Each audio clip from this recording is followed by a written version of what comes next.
So he preferred wearing qamis a lot. Qamis, as you know, it's like it's kind of it's also called kurta.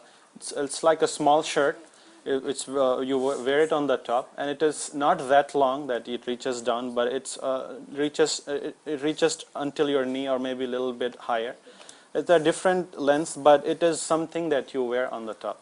All right, and it is also, he used to have sleeves on his qamis, and he used to prefer a special kind of printed sheet that was called Yamani printed sheet, right? And actually, during the last days, Rasulullah sallallahu alaihi wasallam, he was wearing this qamis. No, it's like a regular shirt, regular. Yeah, they still wear. I mean, even the Indian subcontinent people, they call it kurta, right? They wear it on the top. It's still there. I mean, we still wear it. And also, he used to wear lungi. Lungi, as you know, it's like a waist wrap, and so it's something you wear on in the bottom. And it is his lungi that he used to have. It was short in height. It didn't used to go until ankles. It goes probably like half of the shin and so on. And other clothing that he used to wear is jubba, that we know very often, that the Arabs very often wear. And this is, jubba is like a long outer garment, you know, what the Sheikh is wearing right now. So it's something like that with long sleeves. That was common, and he used to wear many different kinds. One special jubba that he was seen wearing was the Rumi jubba, which is also known as the jubba that was made in Roman, and he was actually given by a non-Muslim to wear this. So he did wear clothing of non-Muslims, or made by non-Muslims, and he was wearing this in the Battle of Tabuk. And which color did he like the most in clothing? He liked white clothing the most. He said, choose white clothing as it is the best clothing. And even for the dead one, he said, the dead should be buried in white, and white clothing should be worn while you're living as well. And some hadith also mention about green colors also, but white was his favorite. And he also used to wear sometimes this lungi, which was like red striped. It had red stripes in it, and sometimes it was like dyed with saffron color, but there was no marks of saffron. But as you know, that saffron color, it's not allowed for men, so that was prohibited. So that was clothes, the different colors that he wore. I mean, the people recorded many different colors, but these were his favorite colors. And let's look at the other one. His turban. Turban is called, in Arabic, it's called amama. So it's something that you put on your head. It's like, it's usually in the museums they keep. Most of them are fake ones, but it's something that you wear on the top, like amama, turban. And then the way he used to wear it was that it used to have this end portion on the shoulders, which is the back of shoulders. And this was like, this is called shamla, something that goes on the shoulder. This is called shamla. So he used to wear it very often, that kind of turban. And this was at that time very common practice as well. In fact, since that was very like an area of desert, and sand used to flow during the summer very often, that shamla, he used to use it to cover his face, to mask from that severe heat or the sand. And he was his turban was usually black in color, right? And he wore it during the Fath Makkah, when he went to the conquest of Makkah during about 7th Hijri year. He was wearing this one, and he also used to wear this while giving khutbahs as well. And before putting that turban on his head, he used to wear another cloth. He used to oil his hair, right? So he didn't want that to get damaged, so he used to wear that cloth. It's called qina, and that to protect the turban from oil, basically. And what were his shoes? What were his sandals? Like he most of the times he wore sandals, not the shoes. So it is described in a hadith in detail, like how it looked. And so actually this particular sandal that he had, it had like a leather sole at the bottom, and it had like two leather strips across it. It was not fully covered on the top like many people have in their sandals. There were like two leather straps, and there were two layers basically. So that's how it was sewn together, and that's how he would wear it. And many hadith also report that he used to pray while wearing the sandals. And those days they used to have sandals like which have hair on them, like that leather would have hair, but his sandal, there were no hair on it. He had them removed. And what is a khuf? Khuf, he used to wear khuf too. It's the leather socks, and he used to the color that he used to wear was black in color that he had, and he actually got those as gifts from Najashi. They were very popular. The leather products were popular, so he got that from him. So that was another thing that scholars say, that you can take gifts. You can take gifts from non-Muslims, like Rasulullah ﷺ did. He died as a Muslim later on. Before he died, and Rasulullah ﷺ also prayed janazah over him. And also, what was his bed like? Did he have like a king size bed or queen size bed with a very beautiful mattress that when you fall asleep you're definitely going to miss Fajr prayer?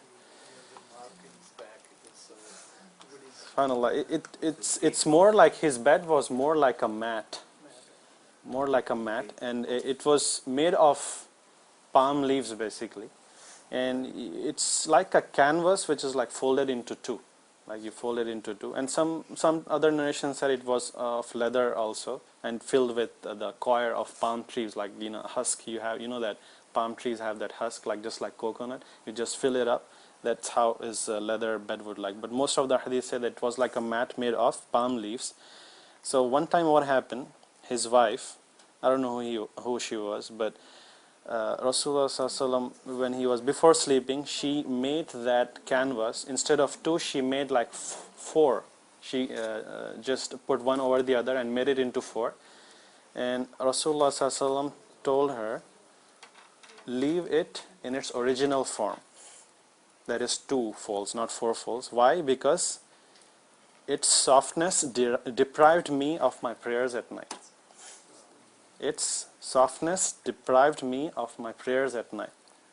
So, she didn't put a mattress even. She just folded it into one more fold, made it four folds, and he was saying, no, I will miss my prayers at night.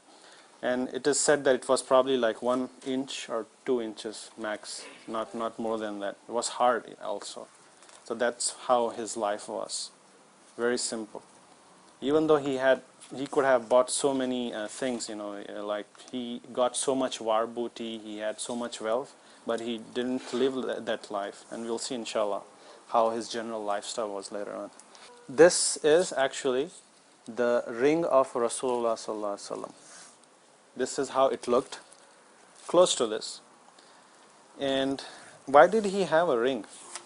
So, about when he made hijrah to Medina, right, after 6 years from that, 7th Hijri year, he was very much into dawah. He is sending now messages across to different countries, different nations, different empires, Roman Empire, Persian empires, the different Arab tribes, and also the Egypt, Africa, and Najashi, and so on. So he was very actively spreading the dawah. And actually, during that time, there was this tradition that the kings would not accept letters or messages if it was not stamped. Okay, they needed a stamp. So Rasulullah sallallahu alaihi wasallam asked that a ring be made, and he wanted to use it as a seal. Remember that he was not educated in the sense he was unlettered. He didn't know how to read and write. But we know that he was the smartest of all in terms of intelligence and in terms of memory. But that was not the culture at that time. So when he made that ring, That was particularly for administrative purposes. He would take the ring, he would dictate a letter, and he would then stamp it or put a seal on it, and then that letter would go to the different empires. And until today, we have those letters preserved with those seal on them of Rasulullah sallallahu alaihi wasallam. And so actually basically this ring is saying Muhammadur Rasulullah. And you see, it's like Allah is on top. Out of respect for Allah subhanahu wa ta'ala, he put Allah on top and he put himself on the last, just to show respect of the order. So and he would put seal on that, and it was like a round ring, and he used to wear it on his right hand most of the times.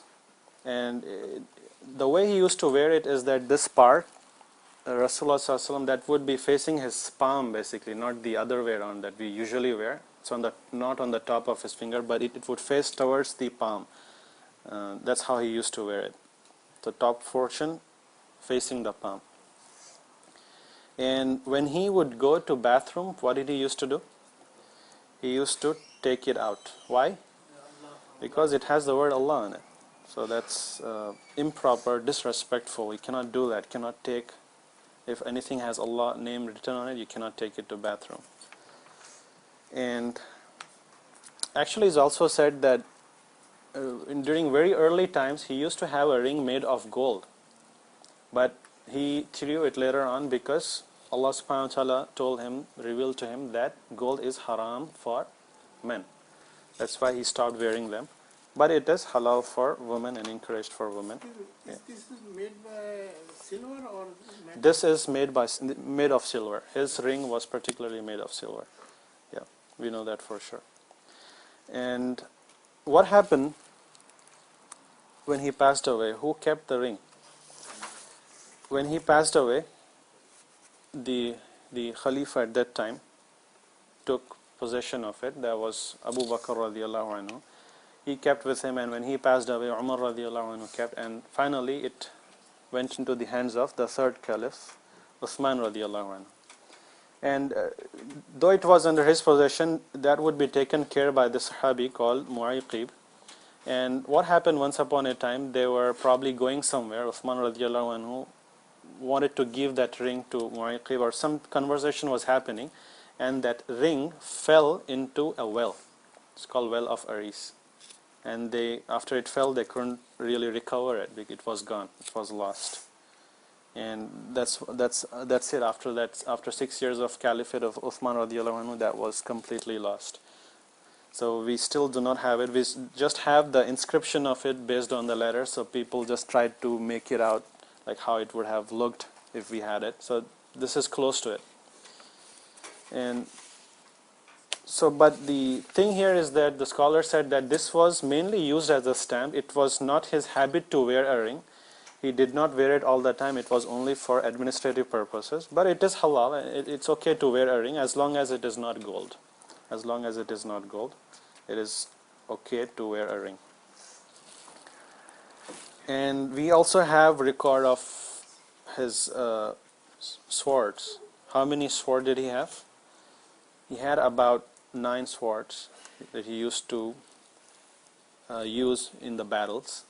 He was mainly a general, a military commander in the battles that he fought. He wasn't actively fighting with the enemies, because somebody has to stand there and give directions to Muslims. You fight there, you go here, you come back here. So he was mainly a military commander, and many Sahaba would also be sub-commanders under him. So, but he would still keep the swords with him and armor with him. And his handle of the sword was made of silver, so that it doesn't scratch the hand, to make it very good. And the very famous one sword name is very famous that he used in the conquest of Makkah, Fath Makkah. It's called Dhul Fiqar. Many people keep this sword as well, the name as well, in their families. And armor also, the suit that you wear to protect yourself on the chest or on the arms or on anywhere in the body. He had 7 suits of armor at different times. So that one is also, some people said it's preserved, Wallahu alam. And he also used to wear a helmet as well, and was part of it. And he was wearing a helmet when he went to conquer Makkah.